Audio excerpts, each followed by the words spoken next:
ఓం గంగణపతే నమ ఐం సరస్వత్యే నమ గాయత్రీ పరంబికాయ నమ ఓం దుర్గాయ నమ క్రీం క్రీం మహాకాళికాయ నమ ఓం నమ శివాయ శివాయ గురువే నమ ద్రాం దత్తాత్రేయాయ నమ క్లీం కృష్ణాయ గోవిందాయ గోపీచంద్రవల్లభాయ శ్రీకృష్ణ పరబ్రహ్మణే పరంజ్యోతిషే నమ శ్రీరామ జయ జయ రామ రామ ద్రాం దత్తాత్రేయాయ నమ యా దేవీ సర్వభూతేషు మాతృరూపేణ సంస్థితా నమస్తస్యై నమస్తస్యై నమస్తస్యై నమో నమః జగమాత్రే మాతృభ్యో పితృభ్యో ఋషిభ్యో గురుభ్యో నమో నమః శ్రీమాత్రే నమః. యూట్యూబ్ ప్రేక్షకులకు అందరికీ కూడా నమస్కారం అండి. నేను పాలపర్తి గురునాథ శర్మ జ్యోతిష్యం వాస్తు సిద్ధాంతిని మీకంతా కూడా గోచారీత్య గ్రహాల యొక్క స్థితిగతి వాటి ఫలితాలంతా కూడా మేషాది ద్వాదశ రాశుల వాళ్ళకి ఎటువంటి ప్రభావం చూపిస్తుంది, మే నెల మాసంలో ఆఖరి వారం ఈ వారం నుంచి మీకంతా కూడా వార ఫలితాలంతా కూడా విశ్లేషణ చేయడం జరుగుతుంది. ప్రధానంగా చూసుకుంటే ఈ వారంలో ప్రధానంగా ఆదివారం నుంచి ఈ వారం అంతా కూడా ఏ రకంగా గ్రహస్థితి మార్పు వలన మీకంతా కూడా రాజయోగం పట్టబోతుందని తెలుసుకోవడం జరుగుతుంది. ప్రధానంగా చూసుకుంటే మేషాది ద్వాదశ రాశుల వాళ్ళకి కొన్ని గ్రహాల యొక్క ప్రభావం వల్ల విశేషంగా శనీశ్వరుడు, బృహస్పతి, శుక్ర భగవానుడు, రాహు యొక్క ప్రభావం వల్ల విశేషమైన ఫలితాలు పొందడానికి ఆస్కారం ఉంటుంది. తద్వారా ఆర్థికంగా పురోగతి పెరగడానికి, అదృష్టయోగం సిద్ధించడానికి ఎటువంటి పరిష్కారాలు ఆచరించాలి, మేషాది ద్వాదశ రాశుల వాళ్ళకి ఎటువంటి యోగాలంతా కూడా సిద్ధిస్తున్నాయి అనేది తెలుసుకోవడం జరుగుతుంది. మేము చెప్పిన వీడియో అంతా కూడా చూడండి. తద్వారా మీకంతా కూడా తగు పరిష్కారం అంతా కూడా దొరుకుతుంది. మేము చెప్పిన పరిష్కారం అంతా కూడా ఆచరిస్తే కనుక అదృష్టయోగం సిద్ధిస్తుంది, విపరీత రాజయోగ ప్రాప్తి రావడానికి ఆస్కారం ఉంటుంది. ద్రాం దత్తాత్రేయాయ నమః. ప్రధానంగా గోచార చక్రంలో అంతా కూడా చూసుకుంటే ఈ యొక్క శనీశ్వరుడు అంతా కూడా మీనరాశుల సంచారం జరుగుతుంది, మరియు రాహు యొక్క సంచారం అంతా కూడా కుంభరాశుల సంచారం జరుగుతుంది. ఈ యొక్క సూర్య భగవానుడు అంతా కూడా చూసుకుంటే బుధాత్యోగంలో అంతా కూడా మార్పు చెందడం అనేది వృషభ రాశుల సంచారం జరుగుతుంది. ప్రధానంగా ఈ యొక్క స్థితి అంతా కూడా యోగకరంగా మారడానికి అనుకూలత అంతా కూడా మేషాది ద్వాదశ రాశుల వాళ్ళకి ఈ యొక్క కాలసర్ప దోషంలో ఉండడం వల్ల మిశ్రమైన ఫలితాలు కొన్ని రాశి వాళ్ళకి జరగడం జరుగుతుంది. మరియు శుక్రుడు, బృహస్పతి కలయిక అంతా కూడా మిథున రాశిలో సంచారం చేయడం, కేతు యొక్క సంచారం అంతా కూడా చూసుకుంటే ఈ యొక్క సింహరాశిలో సంచారం జరుగుతుంది. చంద్రభగవానుడు ప్రతి 2 రోజులకు ఒకసారి మారుతుంటారు. కావున గ్రహస్థితి అంతా కూడా మెరుగుపడడానికి చంద్రుడు, బృహస్పతి కలయిక జరిగినప్పుడు మీకంతా కూడా యోగకరంగా ఉండడానికి ఆస్కారం ఉంటుంది. తద్వారా ఎవరైతే గనక దత్తాత్రేయ ఆరాధన విశేషంగా చేసుకుంటూ ఉంటారో మేషాది ద్వాదశ రాశుల వాళ్ళంతా కూడా విపరీత రాజయోగ ప్రాప్తి రావడానికి ఆస్కారం ఉంటుంది. అంగారకుడంతా కూడా మార్పు చెందడం వల్ల రాజయోగ ప్రాప్తి జరగడానికి ఆస్కారం ఉంటుంది. మీకంతా కూడా ఈ యొక్క బృహస్పతి మరియు శుక్రుడు, ఈ యొక్క రాహుగ్రహం, మరియు ఇక్కడ చూసుకుంటే చంద్రభగవానుడు అనుకూలతకంతా కూడా యోగకరంగా మారడానికి ఆస్కారం ఉంటుంది. విశేషంగా పుణ్యమైన ఫలితాలు ఏంటంటే శనీశ్వరుడు అంతా కూడా రేవతి నక్షత్రంలో మార్పు చెందడం వల్ల విశేషమైన యోగాలంతా కూడా సిద్ధిస్తున్నాయి. ప్రధానంగా శనీశ్వరుడు అంతా కూడా కర్మఫలదాతగా చెప్పడం జరుగుతుంది, రాజయోగ కారకుడిగా చెప్పడం జరుగుతుంది. మీకంతా కూడా ఆకస్మికంగా ధనయోగ ప్రాప్తి రావడానికైనా కానీ ఈ యొక్క గ్రహస్థితి కర్మదోష నివారణం అంతా కూడా మీరు ఆచరించండి. తద్వారా రాజయోగ ప్రాప్తి రావడానికి ఆస్కారం ఉంటుంది.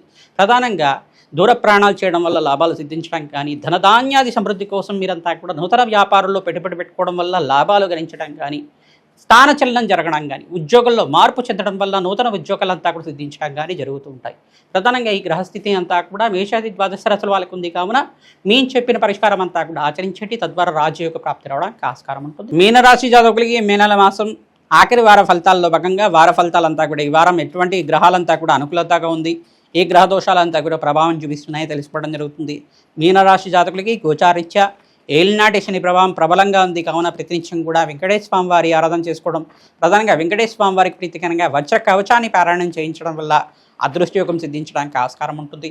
ప్రతినిత్యం కూడా ఆంజనేయ స్వామి వారికి సింధూర అభిషేకాది కార్యక్రమాలు ఆచరించుకోవడం, మామిడి పళ్ళను నివేదన చేయడం వల్ల ఏలినాటి శని ప్రభావం తగ్గి అఖండమైన ఐశ్వర్య సంపద అంతా కూడా దించడానికి ఆస్కారం ఉంటుంది.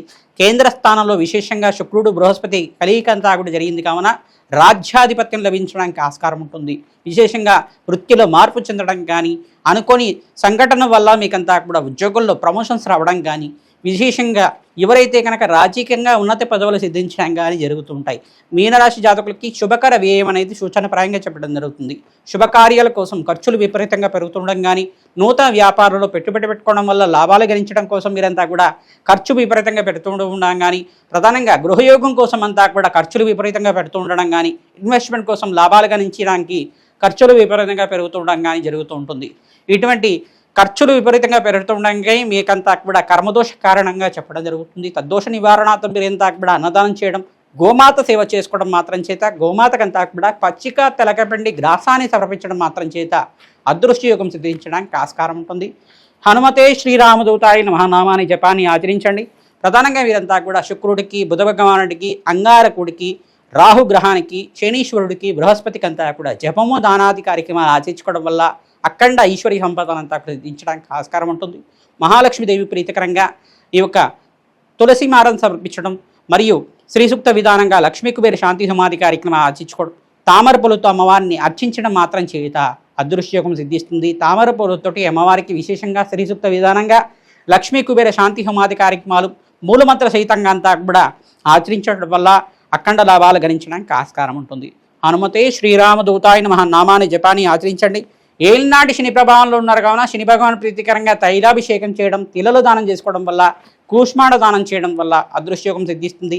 నవగ్రహాలకి అభిషేకాది కార్యక్రమాలు ఆచరించుకోవడం వల్ల అఖండ ఐశ్వర్య సంపద అంతా కూడా సిద్ధిస్తుంది. మేషాది ద్వాదశ రాశుల వాళ్ళకి మే నెల మాసం ఆఖరి వార ఫలితాలంతా కూడా వార ఫలితాల్లో ఎటువంటి గ్రహ దోషాలు ఉన్నాయి, పరిష్కారం ఆచరించాలి, ఏ దేవత ఆరాధన చేయడం వల్ల లాభాలు గణిస్తూ ఉంటారు, ఏ మంత్రాన్ని పఠించడం వల్ల లాభాలు గణించడానికి ఆస్కారం ఉంటుంది అన్నీ కూడా విశ్లేషణ చేయడం జరుగుతుంది. విశేషంగా మేషరాశి జాతకులకి, కుంభరాశి జాతకులకి, మీనరాశి జాతకులకంతా కూడా ఏలినాటి శని ప్రభావంలో ఉన్నారు కనుక విశేషంగా వీరంతా కూడా శని భగవాన్ ప్రీతికరంగా తైలాభిషేకం చేయడం, పరమేశ్వరుడు ప్రీతికరంగా అభిషేకాది కార్యక్రమాలు ఆచరించుకోవడం, ఆంజనేయ స్వామివారి దేవాలయంలో విశేషంగా సింధూర అభిషేకాది కార్యక్రమాలు ఆచరించుకోవడం వల్ల కర్మదోష నివారణ అవడానికి ఆస్కారం ఉంటుంది.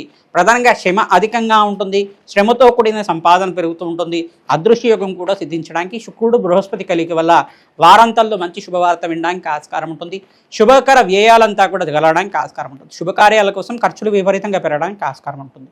మరియు అష్టమ శని దోషంతో ఉండే రాశి ఏంటంటే ఈ యొక్క సింహరాశి జాతకులంతా కూడా విశేషంగా అష్టమ స్థానంలో శనీశ్వరుడు దోషకారిగా ఉన్నారు కావున విశేషంగా శని భగవానుడు ప్రీతికరంగా తైలాభిషేకం చేయడం, మన్యసూక్త పారాయణం చేయించడం, సింధూర అభిషేకాది కార్యక్రమాలు ఆంజనేయ స్వామివారికి చేయించడం, తమలపాకు పుచ్చి చేయించడం వల్ల అదృశ్యయోగం సిద్ధించడానికి ఆస్కారం ఉంటుంది. మహాలక్ష్మీదేవి ప్రీతికరంగా తామర పూలతోటి మల్లెపూలతో అర్చించడం మాత్రం చేత అఖండ లాభాలు గణించడానికి, మహాలక్ష్మీదేవి కరుణా కటాక్ష వీక్షలంతా కూడా లభించడానికి ఆస్కారం ఉంటుంది.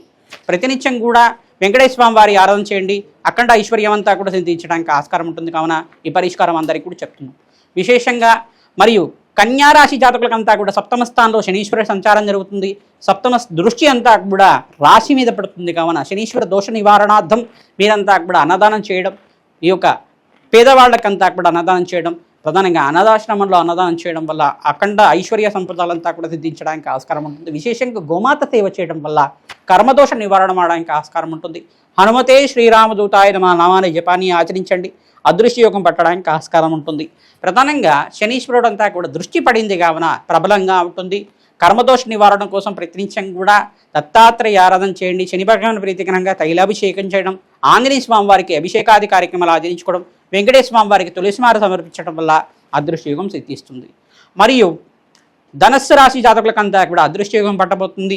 విశేషంగా దశమ స్థానంలో శనీశ్వరుడు అంతా కూడా సంచారం చేయడం, ప్రధానంగా దశమ దృష్టి అంతా కూడా ఈ యొక్క శనీశ్వరుడు యొక్క దృష్టి అంతా కూడా రాశి మీద పడుతుంది. కావున దశమ దృష్టి దోష నివారణార్థం మీరంతా కూడా శని భగవాన్ ప్రీతికరంగా తైలాభిషేకం చేయడం వల్ల అదృశ్యయోగం సిద్ధించడానికి ఆస్కారం ఉంటుంది.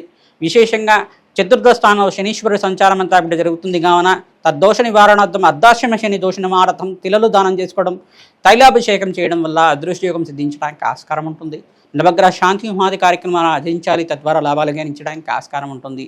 ఈ యొక్క పక్షులకి పశువులకంతా కూడా ఆహారం అంతా కూడా పెడుతూ ఉంటాయి కనుక భూతదయ అంటారు దీన్నంతా కూడా. ఈ రకంగా పుణ్య కార్యక్రమాలు ఆచరించండి, అదృశ్యయోగం సిద్ధించడానికి ఆస్కారం ఉంటుంది. కుంభరాశి జాతకులకంతా కూడా ఇల్నాటి శని ప్రభావం ప్రబలంగా ఉంటుంది. కావున విశేషంగా మీరంతా కూడా వెంకటేశ్వర స్వామి వారిని అర్చించడం, ఈ యొక్క తిలలు దానం చేసుకోవడం వల్ల అదృశ్యయోగం సిద్ధించడానికి ఆస్కారం ఉంటుంది. శనివారం శనిహోరులో అంతా కూడా నల్లను దానం చేసుకోవడం, తెల్ల గుమ్మడికాయనంతా కూడా దానం చేసుకోవడం వల్ల అఖండమైన ఐశ్వర్య సంపదలంతా కూడా సిద్ధించడానికి, కర్మదోష నివారణ అవ్వడానికి ఆస్కారం ఉంటుంది. హనుమతే శ్రీరామదూతాయ నమః.